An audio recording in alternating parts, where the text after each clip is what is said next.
Samantala naman, no, dumako tayo sa pangalawang reklamo.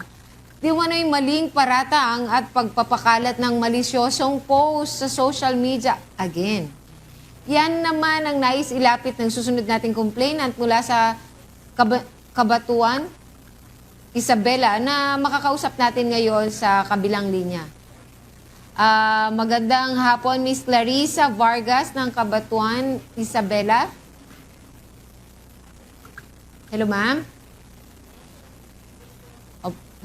Baka naman, ayun, nandun. Ma'am, magandang hapon. Yes, ma'am. Pwede bang mabigyan mo kami ng ano talaga yung nangyari at ano doon ang irereklamo natin? Paano kami makakatulong sa'yo? Yung dalawang tao po ng reklamo ko. Tao mo, ma'am, saan po? Yung isa po, yung Ronaldin Pablo, yun po yung nagsusumbong po dun sa Nelita Jacoba na kabit daw po ako ng asawa ng Nelita. Ay, Saan niya po ito ma'am. Ah. pinagkakalat? Yung sa Facebook po, yung Nelita po, pinopost niya po sa Facebook, nakabit ako ng asawa niya. Okay, Kasi okay. talagang Masakit yun. harapan na. So, Sasabihin. since napangalanan nyo, sabi nyo po dalawa, ano po ang connection nyo sa kanila, doon sa dalawang tao na yun, ma'am? Tao nyo po sila saan? Yung Ronaldin po, kapitbahay po namin. Okay, ma'am? Kasi yung asawa niya po, pinsan ng asawa ko. Okay. Magpinsan, ma'am. Yung Magpinsan. asawa Yes, ma'am. nila. Yung isa po, Yung isa po nasa abroad po, yung asawa niya dito lang sa kapitbahay namin, ang sinasabi, kabit daw ako. okay, ma'am. Doon sa post na sinabi nyo, ma'am, ikaw ba mismo ang nakakita nito? At napangalanan po ba ikaw, ma'am? Opo, ma'am. Oo. As in talagang pangalan niya. ang Pangalanan at nakalagay. may picture ka ba, ma'am? Itong hihipag po ng Nelita, isined niya po sa akin yung screenshot na combo ng Ronaldin at Nelita na nagsusumbong yung Ronaldin na kabit daw ako. Okay, ma'am. Ano po ang naging initial na reaction niyo po doon nung nakita niyo at ipinasa sa inyo? Siyempre, ma'am, nasaktan din po ako kasi paninirang puri na po yung ginagawa nila. Yes, lalo pa, ma'am. At inilagay yung pangalan niya. Oo. May picture din po ba kayo doon, ma'am? Yung pangalan ko po nandoon, pati yung pangalan ng asawa ko. Ang picture niyo, ma'am, nailagay din po ba doon? Hindi po. Hindi naman. Okay, ma'am. Okay. Ma'am, ano po ang gusto niyong mangyari? At paano namin kayo matutulungan? Gusto ko pong kasuhan tong dalawang tao na to na naninira sa akin. Yes, dahil, ma'am, malaking bagay yung pinangalanan siya eh. Yes. Doon sa Facebook Yung page. ma'am, yung Milita, pinost niya na ako ulit. Nagreklamo na ako sa barangay pero hindi sila sumipot. Ngayon, pinost na naman niya po ako ulit. So nailapit na. Ma'am, nailapit Ang na. dalawang beses na po na-post ako. Okay po. So, meron po kayong kopya. Sa Facebook din po ba kayo ipinost dati, yung una? Opo, ma'am. Yan. Meron po Lahat po kayong... yun, ma'am, na-screenshot ko po lahat. Ayun. Opo, buti naman at na-screenshot niyo po. At least meron po kayong pinangahawakan, ma'am. May maipapakita siya na pangalawang beses na po yan ginawa sa kanya, sir. So, sige po. Ma'am, sir, tawagin na po natin yung ating resource person para matulungan po si ma'am na. Yes. Sige. Tawagin natin yung resource person natin, si Police Captain Jeremias C. Viniegas, the Deputy Chief of Police ng Cabatuan Police Station, Isabela, na Police Regional Office 2.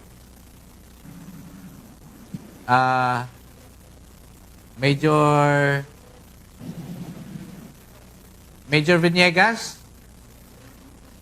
Sir, good morning po, sir. By the way, sir, this is Police Major Romeo P. Mabia, sir, the concurrent Chief of Police of the Cabatuan Municipal Police Station po, sir. Okay. Okay. Sige, please, any update? Paano natin matutulungan Yes, si Ma'am narinig. Clarissa? Yes, baka narinig mo yung reklamo kanina nung ating Si Ma'am Clarissa. si Ma'am na nagreklamo. Narinig niyo po ba? Yes po, ma'am, with regards to the complaint of Ma'am Vargas po, ma'am. Actually, ma'am, she didn't report to our office, ma'am, with regards to the incident, ma'am. So we know the incident, ma'am, upon the, the coordination of the, ma'am, seat office po, ma'am. So, right under, ma'am. So, upon receive this information, ma'am, I deployed my investigator officer, ma'am, together with my deputy chief of police to conduct the, ma'am, investigation Ay, and, mabilis. ma'am, the sharing of informations, ma'am, with regards to the, ma'am, complainant, ma'am. So, yung investigator po natin, ma'am, at saka yung deputy ko, ma'am, pumunta dun sa bahay nila po, ma'am. To gather the Okay. information, ma'am, at saka mag-investiga po, ma'am, para matulungan po natin yung, po, ma'am, yung complainant. So, other than that, ma'am, we are pretty coordinated din sa, po, ma'am, sa barangay officials, ma'am, kung president ba talaga si Ma'am Vargas yan po sa area of Lapas, ma'am. And kinonfirm naman po ng, ma'am, ng barangay captain, ma'am, na meron din, ma'am, kasi nag-report din si Ma'am Vargas doon po sa, ma'am, si barangay po, ma'am, sa barangay Lapas po, ma'am. So, nakausap ng investigador ko, ma'am, to include yung deputy ko, ma'am, yung kapitan at saka other barangay officials doon sa Lapas, ma'am. Kanina lang po, ma'am. Then, tomorrow, ma'am, may schedule sila ng po, ma'am, for their confrontation, ma'am, regarding doon sa kinomplaint na personalities ni Ma'am Vargas po, ma'am. Okay. Maraming salamat. Aksyon agad. Madami Yes. agad siyang update, ma'am. Yes, ang dami, Kanina ah. lang yan. Yes, na, sir. ano. So, Ma'am Clarissa, baka meron pa po kayong gustong ipaabot na mensahe or panawagan doon sa mga taong nabanggit nyo na inirereklamo nyo. Chance na po ninyo ito, ma'am, para at least makapagbigay ka ng iyong personal na, mensahe na rin Mensahe. para linisin ang iyong pangalan. Kay Ronaldin po, ma'am. Ronaldin, sana, bago ka na gagawa ng kwento, isipin mo muna yung mga taong nasisira. Yes. Tapos kay Nelita po, ma'am, hindi sana nag-focus agad. Dapat inaalam po muna niya agad yung katotohanan. Yes. So, maraming salamat, ma'am, no?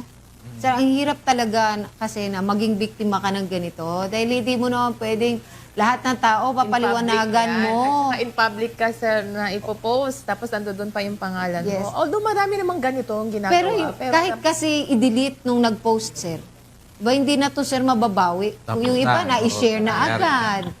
yung Diba? iba, natandaan na nila. Yes. Sa isip na nila, pag makita ka nila. Yes. Ito ka. Sabi, ay, Ano ito na yung- po. diba? So, naiintindihan po namin, ma'am, ang inyong hinaing at kung kaya't nandito po ang programang ito para kahit papano ay makatulong, no? Sir? Yes, sir. Yes, sana ma-resolve na itong issue kasi ano lang yata sila eh. Magkakapitbahay. Magkakapitbahay. So, mas maganda na mag-usap-usap para maiwasan yung na lalaki pa yung issue.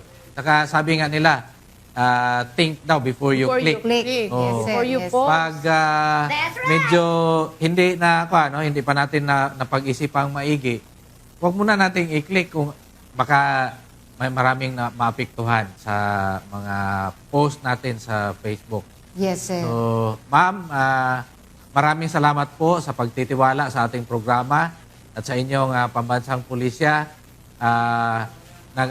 Umaasa kami na sana maayos po yung gusot ninyo ng mga kapitbahay ninyo at nandyan po yung kapulisan natin handang tumulong sa inyo sa inyong pangangailangan. Yes, Kung ano man yung mga dapat gawin, kung hindi man talaga kayo magkaayos at kung hahantong man siya sa pagsampa ng kaukulang kaso. Kaukulang- Maraming salamat po. Ay, sir, samantalahin din natin yung na kunan ng panig po ang hepe po ng Kabatuan, si Major Mabea. Kung Yes. meron siyang mensahe sa mga nasasakupan niya dyan, sir. Opo, kunan din natin ng panig ang hepe ng Kabatuan. Baka may mensahe ka mula dyan sa inyong nasasakupan. Major Mabea. Yes po, sir. Sir, magandang hapon po, sir. So, panawagan lang po namin, sir, pagminsahe sa kababayan namin dito sa bayan ng Kabatuan, sir. So pag may mga insidente po, sir, sa ating mga kababayan po dito sa Kabatuan, pag may mga insidente, so alam naman siguro natin na fully operational na yung call 911. Kung meron mang kailangan yung mga kapulisan. So ano lang siguro para kung may immediate action naman, para kung kailangan talaga ng kaagarang action ng mga kapulisan. So gagamitin siguro natin yung 911. So except dyan, sir, may mga na-forward na din namin, na-distribute na din namin yung mga yung hotline namin sa pulis ng Kabatuan. So pwede din natin gamitin para kung gusto natin ng agarang aksyon sa mga insidente. So andito lang yung mga kapulisan ng Kabatuan na handang tumulong po sa mga kababayan natin. Yes. Yes. So, oo. maraming salamat. Maraming salamat, Major Mabea. Talagang niya, sir, in-emphasize niya yung pagtawag sa 911. Yes, That- oo.